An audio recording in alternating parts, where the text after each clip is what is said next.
heart of Kenyan political theatre, a new script is being written. What started as an act of defiance from the ODM Party Secretary General Edwin Sifuna in Busia quickly culminated into a mega rally in Kitengela, and now the crowning rally in Kakamega recently. Kutokana na wizi ya Kasongo, kutokana na ufisadi ya Kasongo, kutokana na dhuluma ya Kasongo. People power. Edwin Sifuna.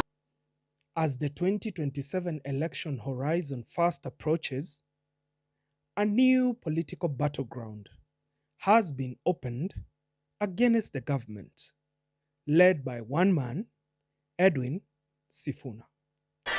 Munaniona vizuri? Mimi ndio Sifuna. The Busia Linda Mwananchi tour rally was the testing ground for the concept of the Linda Mwananchi tours. And once this concept was proven, and once they proved that they have the requisite support and ability to mobilize, Sifuna could now lead the Linda Mwananchi Brigade with his head held high, as he was now covered in his home turf. The Kitengela rally served as the litmus test for the Linda Mwananchi Brigade. By holding the rally in a cosmopolitan area with almost all communities in the country represented in that area near the city, they proved that their agenda was above tribal and community politics, and that the support they amassed was above regions, was above the politics of tribes, and was also above the politics of having a godfather. The Kakamega Linda Mwananchi rally was the crowning glory, not only for Sifuna against the party leadership in ODM that seems intended on kicking him out for not supporting the broad-based government, but also for the Linda Mwananchi Brigade. They proved that they could marshal and mobilize the numbers, and by holding a rally in an ODM stronghold, they proved that their support was growing, and proved that their leader, Edwin Sifuna, was accepted home and away. The defiance shown in the Kakamega rally, even when police had lobbed tear gas at the crowd, proved to what extent Mwananchi was willing to go to reject intimidation, to reject threats, and to reject being gagged for supporting a certain political side. They also proved the extent to which they are willing to go to protect a figurehead that they feel represents their fears, represents their misgivings, and their disappointment at the government of the day. Kakamega oye! Hatutoroki leo, zima hiyo kitu, mkutano iendelee. What makes Sifuna the X factor and the most important focus in the Linda Mwananchi Brigade and tours and agenda, you may ask?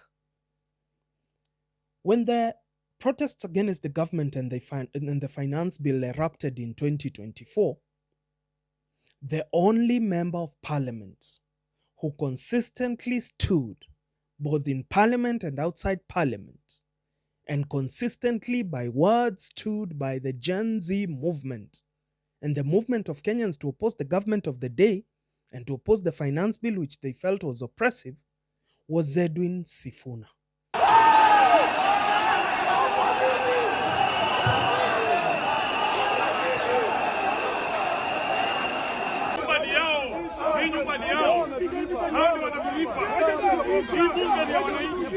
The country is bigger than William Rutto. What you are seeing out there is a total repudiation of William Rutto and what he stands for. The entire country has risen up to say Rutto must go. We want the president, because he has failed at this particular moment in time, even withdrawal of that bill will not be enough. William Rutto, resign as president of the Republic of Kenya, because you have failed Kenyans. We told them that if you close your ears to the people, they will slap those ears until they open. And that is what is happening here. So we want to encourage those young people, fear not, this is your country. He was the constant figure that they saw and heard defending their agenda inside Parliament and outside Parliament. And even when persons invaded Parliament and the police stationed in Parliament started firing live bullets at the Wananchi, Sifuna is that member of Parliament who rushed towards the police to try and stop them from using live bullets at the people. And one of the most remembered phrases he used on the police was, "Hii nyumba ni ya wananchi."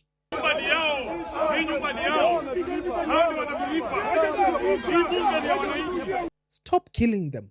This house belongs to them.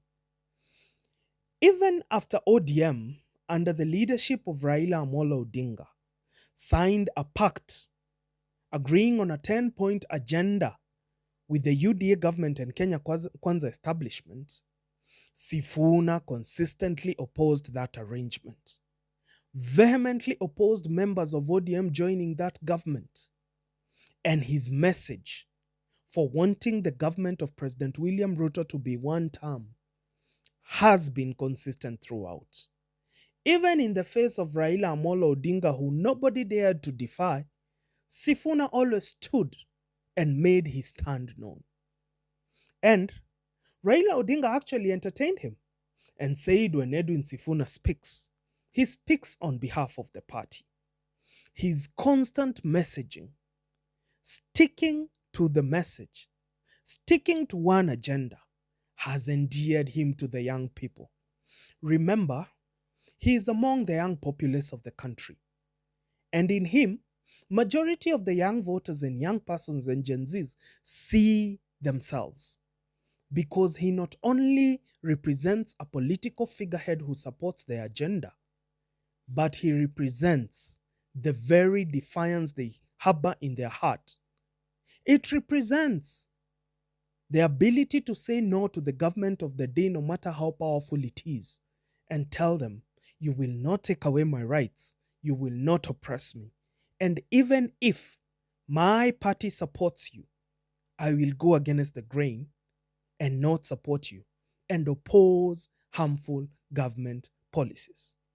Even when Sifuna is grilling governors as a member of one of the committees in Senate which oversight the usage of funds in county governments, Sifuna has been consistently on message.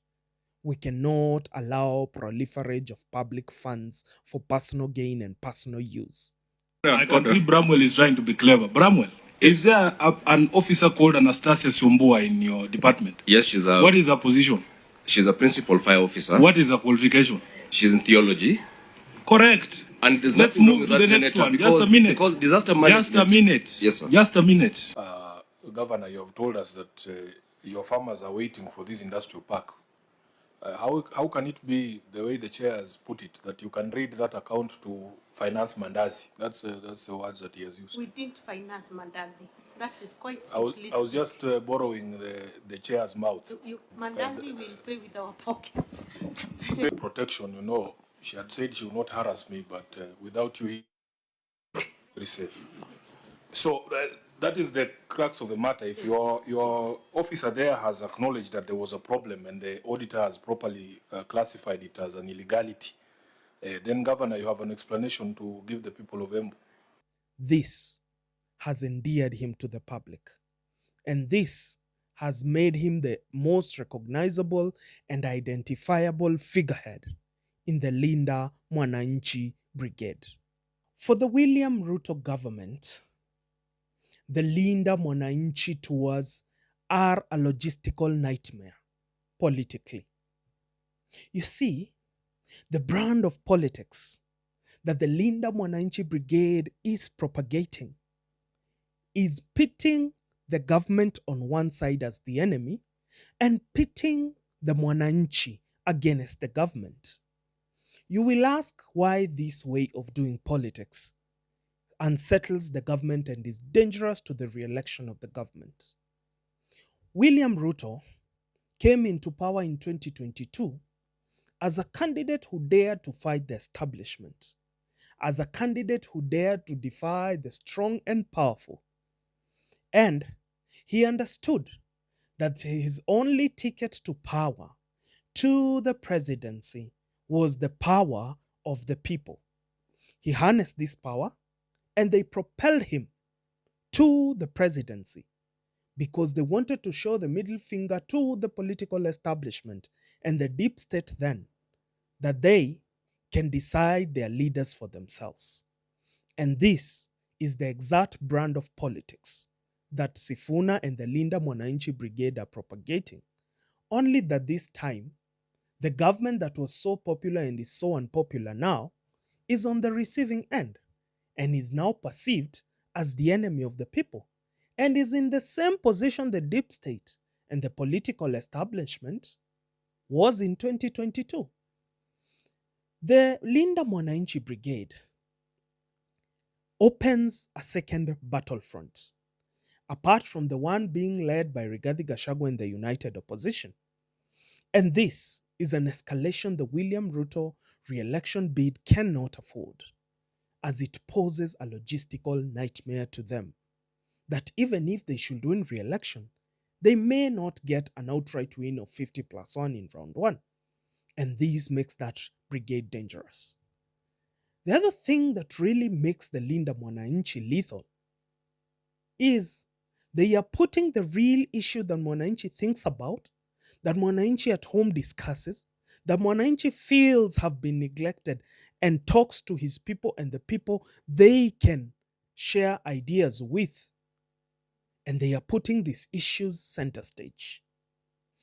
And this makes them appealing to the part of the voting populace that cannot stomach the government of William Ruto, to the part of the electorate that is hell-bent on removing the William Ruto government from power.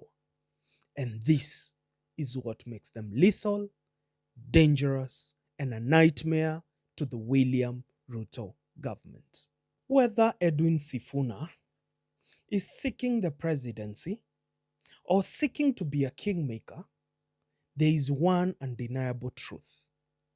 The Linda Mwananchi Brigade, which he leads, and the consequent tours they are holding and will hold, has shaken and has unsettled the political establishment in the country. And Edwin Sifuna has overnight become a darling of the people, transforming from just a mere Secretary General of the ODM party to becoming the leader of a movement that, if it sustains its fire and sustains its onslaught against bad governance, against tribal politics, may as well be one of the most consequential political sides in the election in 2027. The Secretary General of ODM is apparently becoming the Secretary General of the people. That is my unfiltered insight.